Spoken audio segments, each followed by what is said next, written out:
یہ بھی مطلب ہے، لیکن احسان کا اصل مطلب ہوتا ہے، احسان حسن سے ہے، حسن سے الف، دو الف ملے اور احسان بن گیا۔ احسان کا مطلب ہوتا ہے کسی بھی کام کو جو اب دنیا کا ہے دین کا ہے، اسے انتہائی خوبصورت طریقے سے کرنا۔ جیسے کسی دلہن کا میک اپ ہوتا ہے نا، تو 5-6 گھنٹے 4 گھنٹے کے بعد وہ کہتی ہے، جو ہوتی ہے اس کا میک اپ کرنے والی، کہ جی بس یہ مکمل ہو گیا ہے اور اب اس سے آگے نہیں ہے۔ تو آخری اچھائی کی آخری انتہا پر پہنچ کے کام کرنے کو احسان کہتے ہیں۔ تو میرا اللہ کہہ رہا ہے، میرے بندو اپنے والدین کے ساتھ وہ کرو کہ جو بھلائی کی، خدمت کی، ماننے کی آخری حد ہے۔ سبحان اللہ۔ بالوالدین احسان، بالوالدین پہلے ہے، احسان بعد میں ہے۔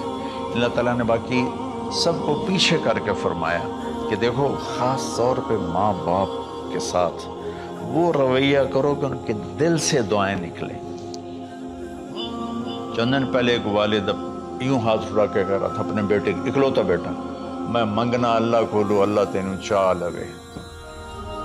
باپ بیٹے کے لیے یہ دعا مانگ رہا تھا اور بیٹا اکیلا ہے، یہ بد دعا باپ کر رہا تھا۔ تو بھائیو ایسی اولاد نہ بنو جس ماں نے پیٹ میں 9 مہینے اٹھایا، کہ جننے کی تکلیف برداشت کی۔ ایک شخص آیا حضرت عبید بن عمیر کے پاس کہ حضرت میں نے ماں کو اپنے کندھے پہ بٹھا کے پیدل حج کرایا ہے، مینا لے گیا، عرفات لے گیا، مزدلفہ، پھر مینا، پھر مکہ، تو کیا میں نے ماں کا حق ادا کر دیا؟ میں نے فرمایا ولا طلقۃ واحدہ، بیٹا ابھی ایک طلقہ کا حق بھی ادا نہیں ہو۔ طلقہ کسے کہتے ہیں؟ جب بچہ پیدا ہونے کا وقت آتا ہے تو ماں کو دردوں کی لہریں اٹھتی ہیں، وہ اتنی خوفناک ہوتی ہیں کہ ماں چیخ چیخ کے رہ جاتی ہے، اور بعض اوقات ڈیلیوری لیٹ ہو جاتی ہے تو وہ تڑپتی ہے، روتی ہے۔ وہ جو لہریں ہیں نا پیٹ میں آتی ہیں جاتی ہیں، آتی ہیں جاتی ہیں، ایک لہر جو درد کی اٹھتی ہے اس کو کہتے ہیں طلقہ۔ میں قربان جاؤں، انہوں نے فرمایا بیٹا ابھی تیری ماں نے جو تجھے جنا تھا، اس وقت جو تجھے درد، وہ تیری ماں نے درد کی لہریں برداشت کی تھی، اس میں سے ایک لہر کا بھی حق ادا نہیں ہوا، یعنی کہ حق ادا ہو ہی نہیں سکتا۔ یہ مطلب کہ حق ادا ہو ہی نہیں سکتا، کہ بیٹا ابھی ایک کا بھی نہیں۔ پھر حضرت عبداللہ بن عمر سے ایک شخص نے پوچھا کہ اچھا یہ جو آدمی تھا یہ خراسان، یہ ایران میں ہے اور افغانستان میں، یہاں سے ماں کو پیدل کندھے پہ بٹھا کے مکے پہنچا تھا، اندازہ لگا اس نے کتنی مشقت اٹھائی۔ اور عبید اللہ بن عمیر کہتے ہیں بیٹا ابھی ایک لہر کا حق ادا نہیں۔ یہی سوال حضرت عبداللہ بن عمر سے کیا ایک شخص نے کہ حضرت میں نے اپنی ماں کو حج کرایا ہے، سارا میں نے پیدل کرایا ہے، وہ کندھے پہ اٹھا کے کرایا ہے، تو کیا میں نے ماں کا حق ادا کر دیا؟ وَلَا زَفْرَةً وَاحِدًا وَلَا زَفْرَةً وَاحِدًا۔ کہ بیٹا تیری ماں نے تجھے پالتے ہوئے جو تھک تھک کے لمبے لمبے سانس لیے، ہوکے بھرے، ابھی ایک ہوکے کا حق بھی ادا نہیں ہوا، یعنی حق ادا ہو ہی نہیں سکتا۔ تو احسان کے آگے تشریح آ رہی ہے۔ تو آج میں صرف اتنی بات کروں گا کہ میرے بھائیو، میری بہنوں، میرے بچوں، میری بچیوں، اللہ کے واسطے ماں باپ کو دکھ نہ دینا، ورنہ اللہ بھی ناراض ہو جائے گا۔ چند دن پہلے ایک بچہ بچی میرے پاس آئے، دونوں میڈیکل اسٹوڈنٹ تھے، کہ ہم شادی کرنا چاہتے ہیں۔ تو بچی نے کہا جی میرے والدین ناراض ہیں، وہ نہیں، اس رشتے پر راضی نہیں ہے۔ تو میرے باپ کہتے ہیں اگر تو نے یہاں رشتہ کیا تو تیری میری ایک درمیان خط آئے، کھچ جائے گا خلیج، ہم اس پار نہیں آئیں گے تو اس پار نہیں آئے گی۔ میں نے کہا بیٹی جس ماں نے تجھے 9 مہینے پیٹ میں پالا، 2 سال تجھے دودھ پلایا، تیری پوٹیاں پیشاب صاف کیا، تجھے پیمپر باندھے، تجھے اٹھ کے راتوں کو اپنی چھاتی سے دودھ پلایا، کیا اب اس کا اتنا بھی حق نہیں کہ تم اس کی رائے کا احترام کرو؟ اتنا بھی حق نہیں ہے؟ تو میں نے کہا بیٹا میری کوئی رائے نہیں ہے، تو اگر تیرے ماں باپ راضی ہیں تو بسم اللہ ضرور کر، اگر راضی نہیں ہیں تو دیکھو موت تک تجھے ماں باپ کی دعا نہیں ملے گی، اور ماں باپ کی دعا نہ ملی تو کچھ بھی نہیں ملے گا۔ تو بھائیو دوستو، خاص طور پر آج کے کالج کے نوجوان بچے بچیاں ماں باپ کے ساتھ بہت بدتمیزی کرتے ہیں، چونکہ اس میں والدین کا پہلا قصور ہے کہ انہوں نے ان کو دین نہیں سکھایا۔ بچپن میں انگلش میڈیم سکول، پھر او لیول، پھر اے لیول، تو انہیں کیا پتہ ماں کون ہے باپ کون ہے۔ ایک پرانی بات ہے، ایک شخص اپنے بیٹے کو لے کر آیا کہ یہ میرا بچہ ہے اور یہ فلاں جگہ شادی کرنا چاہتا ہے اور ہم میں سے کسی کی رائے نہیں ہے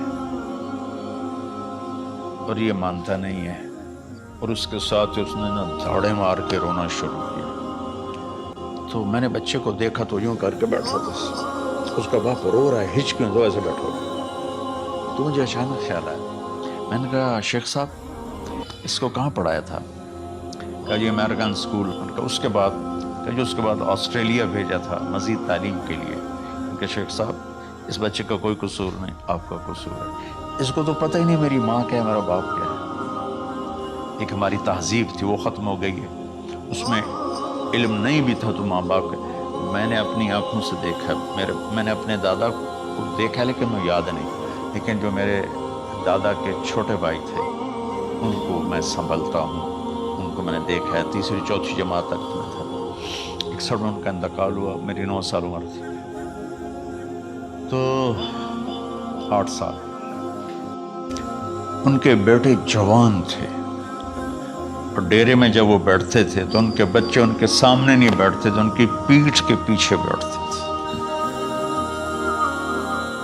اتنا ادب تھا، حالانکہ چاروں کے چاروں دین نہیں جانتے تھے، تہذیب تھی، ثقافت تھی، جو آج کی تہذیب نے ہم سے سب کچھ چھین لیا۔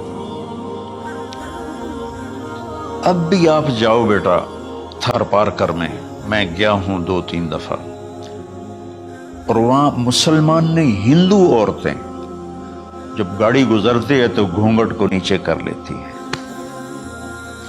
اپنا چہرے کو فوراً چھپا لیتی ہیں۔ تو خیر بہرحال میں نے کہا شیخ صاحب اس بچے کا قصور نہیں، آپ کا قصور ہے۔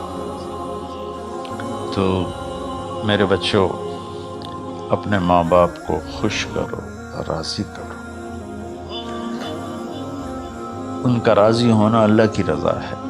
میں اس کی تفصیل انشاءاللہ آگے بتاؤں گا، آج میں صرف اتنا ہی میں نے تمہید باندھی ہے کہ ماں باپ کا کیا مقام ہے، ان کی کیا عزت ہے۔ ایک شخص آیا، یا رسول اللہ میرا باپ میرے پوچھے بغیر میرا مال خرچ کر لیتا ہے۔ آپ نے کہا بلاؤ، چونکہ بچے کا ذاتی مال اگر ہو تو شرع کے لحاظ سے باپ پوچھ کے استعمال کرے، بغیر پوچھے استعمال نہ کرے۔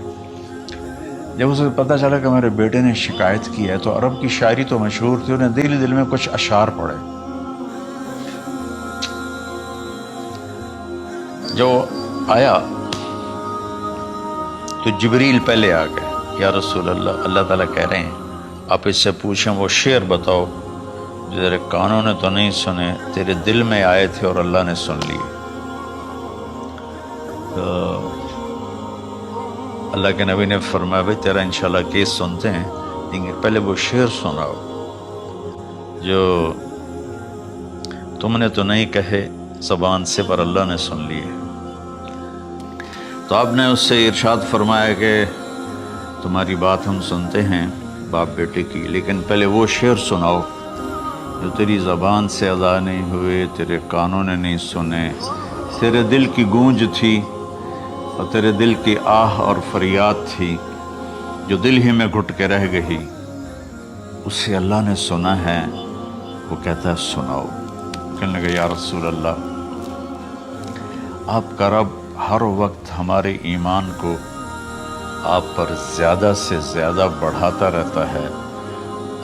اس ذات کی قسم جس کے قبضے میں میری جان ہے، یہ چند میرے دکھ بھرے خیالات الفاظ کی شکل میں ڈھلے، لیکن میری بزم تصور میں ہی رہے اور وہیں دفن ہو گئے، باہر نہیں نکلے، میری زبان سے ادا نہیں ہوئے، میرے کانوں نے نہیں سنا. آپ کے رب نے سن لیا. آپ نے کہا اچھا بتاؤ تم نے کہا کیا تھا؟ تم نے کہا جی میں نے بچے کی جب سنی شکایت میری کی ہے تو میں نے کہا تھا غزوتک مولودا وعلتک یافعا تعل بما اجنی علیک وتنہل وَإِذَا ضَاقَتْكَ بِالسُّقْمِ لَيْلَةً لَمْ أَبِتْ لِلسُّقْمِكَ إِلَّا سَاهِرًا أَتَمَلْمَلُ كَأَنِّي أَنَا الْمَتْرُوكُ دُونَكَ بِالَّذِي تُرِكْتَ بِهِ دُونِي وَعِنِي يَتَحْمَلُ تَخَافُ الرَّضَى نَفْسِي عَلَيْكَ وَإِنَّهَا لَتَعْلَمُ أَنَّ الْمَوْتَ وَقْتٌ مُؤَجَّلٌ فَلَمَّا بَلَغْتَ السِّنَّ وَالْغَايَةَ الَّتِي إِلَيْهَا مَدَى مَا فِيكَ كُنْتُ أُؤَمِّلُ جَعَلْتَ جَزَائِي غِلْظَةً وَفَظَاظَةً كَأَنَّكَ أَنْتَ الْمُنْعِمُ الْمُتَفَضِّلُ فَلَيْتَكَ إِن لَّمْ تَرَعَ حَقَّ أُبُوَّتِي فَعَلْتَ كَمَا الْجَارُ الْمُجَاوِرُ يَفْعَلُ فَأَوْلَيْتَنِي حَقَّ الْجِوَارِ لَمْ تَكُنْ عَلَيَّ بِمَالٍ دُونَ مَالِكَ تَبْخَلُ. میں ابھی ترجمہ کرتا ہوں. اس کا میرے نبی پر کیا اثر ہوا کہ آپ کے ٹپ ٹپ آنسو گر رہے تھے اور آپ کی داڑھی آپ کے آنسوں سے تر ہو رہی تھی. یہ اتنا فصیح کلام ہے کہ عربوں کو بھی پسینہ آ جائے گا ترجمہ کرنے کے لیے. تو میں تو عربی نہیں ہوں، لیکن یہ فخر تو حاصل ہے، بھلے ہیں یا برے ہیں 2-4 قدم ہم بھی تیرے ساتھ چلے ہیں. کچھ عرصہ اہل علم کی محفلوں میں بیٹھے، کچھ زبان کی شناسائی ہوئی، تو میں اپنی کم مائگی کے ساتھ اس کا ترجمہ کروں گا. وہ کہتا ہے غزوتک مولودا وعلتک یافعا تعل بما اجنی علیک وتنہل. میرے بیٹے، جس دن تو پیدا ہوا ہم نے اپنے لیے جینا چھوڑ دیا. ہوئے ہوئے ہوئے، ہم تیرے لیے جیے. تیری ماں تجھے دودھ پلاتی تھی، میں تیرے لیے روٹی کے نوالے لاتا تھا. میری ساری کمائی پہلی اور آخری سب تیرے اوپر لگتی تھی. تجھے خوش دیکھتے تھے تو خوش ہوتے تھے، تجھے روتا دیکھتے تھے تو ہم روتے تھے. وَإِذَا ضَاقَتْكَ بِالسُّقْمِ لَيْلَةً لَمْ أَدْلِ سُقْمَكَ إِلَّا سَاهِرًا أَتَمَلْمَلُ.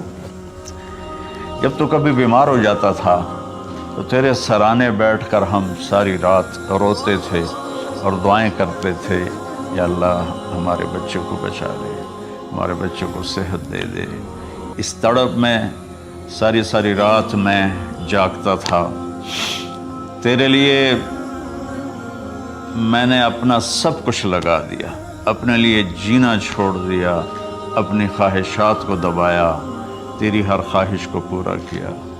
تجھے مسکرانے کے لیے، تجھے ہنسانے کے لیے میں دھکے دھوڑے کھاتا رہا. کبھی گرمی لو کی جھلسا دینے والی ریت اور کبھی سردی کے سرد ہوا کے تھپیڑے، لیکن میں ان دونوں سے گزرتا ہوا تجھے پالنے کی خاطر اپنے آپ کو کھپاتا رہا.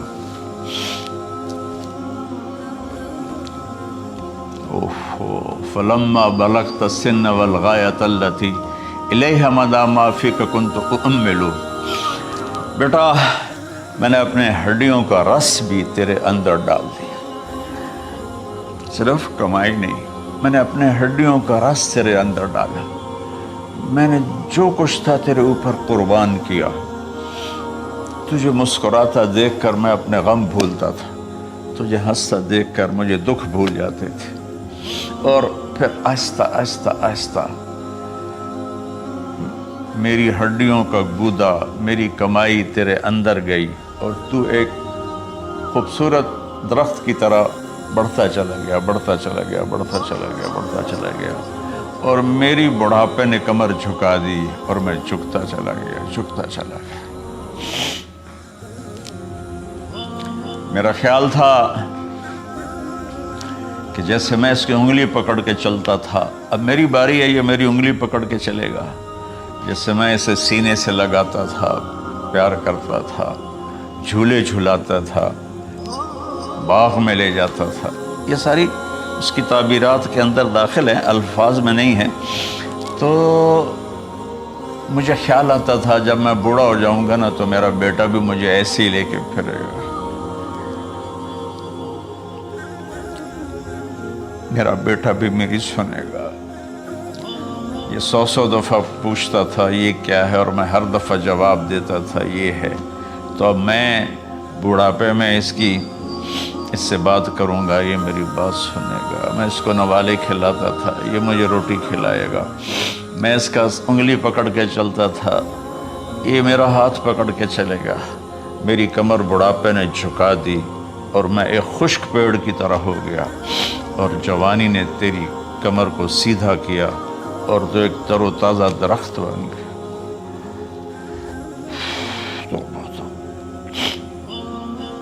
تو مجھے خیال آیا کہ میں نے 20 سال اس بچے کو پالا ہے، ابھی اپنی ماں اور باپ کو دیکھے گا، لیکن ایک دم اچانک کیا ہوا؟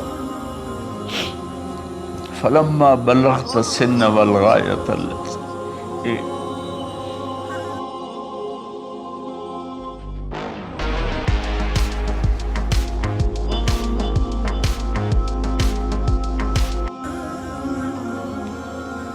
الیہا مدی ما فیک کنت اؤمل، جب تو اس عمر کو پہنچا جس میں ہماری امیدیں تیرے ساتھ لگ گئیں، ہمیں بڑھاپے نے بے آسرا کر دیا اور تیری جوانی نے تجھے ہمت دے دی، تب ہمارا خیال آیا کہ اب یہ ہمارے ساتھ وہی کرے گا جو ہم نے اس کے ساتھ کیا۔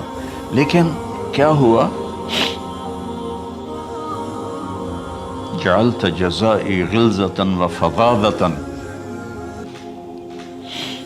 کأنک انت المنعم المتفضل، تو اتنا بدتمیز ہوا، تیری زبان چھری بن گئی، تیرا رویہ زہر بن گیا، اور میری ساری زندگی کی محنت کا بدلہ تو نے مجھے نافرمانی سے دیا، بد اخلاقی سے دیا، بدتمیزی سے دیا۔ میں حیرت بھری نظروں سے تجھے دیکھتا رہا، اور میں اپنی پچھلی 20 سالہ زندگی کو جھٹلاتا رہا کہ میرا خیال میں اس کا نوکر ہوں اور یہ میرا مالک ہے، میں اس کا باپ نہیں، میں اس کا نوکر ہوں۔ ماں باپ کے ساتھ ایسا کوئی نہیں کرتا ہے، یہ میرا مالک ہے اور میں اس کا نوکر ہوں، اس لیے مجھے ڈانٹ رہا ہے۔ کتنے بچوں کو میں نے یہ کہتے سنا اپنے باپ کو، تو میرے واسطے آج تک کیتا کی، تو میرے واسطے آج تک بنایا کی، اور جو آپ بے بسی کی تصویر بنا ہوتا تھا وہ شکلیں بھی میرے سامنے ہیں۔ ہمارا دیہاتی ماحول زمیندارہ ماحول ہے، لیکن اب تو شہروں میں بھی یہی حال ہے۔ جس نے وہ لیول اے لیول کیا ہے اسے کیا پتہ ماں کسے کہتے ہیں، باپ کسے کہتے ہیں۔ تو میں نے اپنی آنکھوں سے باپ کی بے بسی اور بیٹے کا غرانہ ایک دفعہ نہیں کتنی دفعہ دیکھا۔ تو میرے واسطے آج تک ہی کیتا ہے، تو میرے واسطے آج تک ہی بنایا ہے۔ وہ کہتا ہے اچھا میرا بچہ جداں جوان ہو سو آپ پہ سمجھ جسو۔ جبریل انسانی شکل میں آئے کہ یا رسول اللہ کچھ سوال کی، قیامت کب آئے گی؟ کہ اللہ کو پتہ ہے۔ کہ کوئی نشانی؟ فرمایا جب دیکھو کہ بیٹیاں بھی ماؤں کو نوکر کی طرح دھتکار رہی ہوں تو سمجھنا قیامت آنے والی ہے۔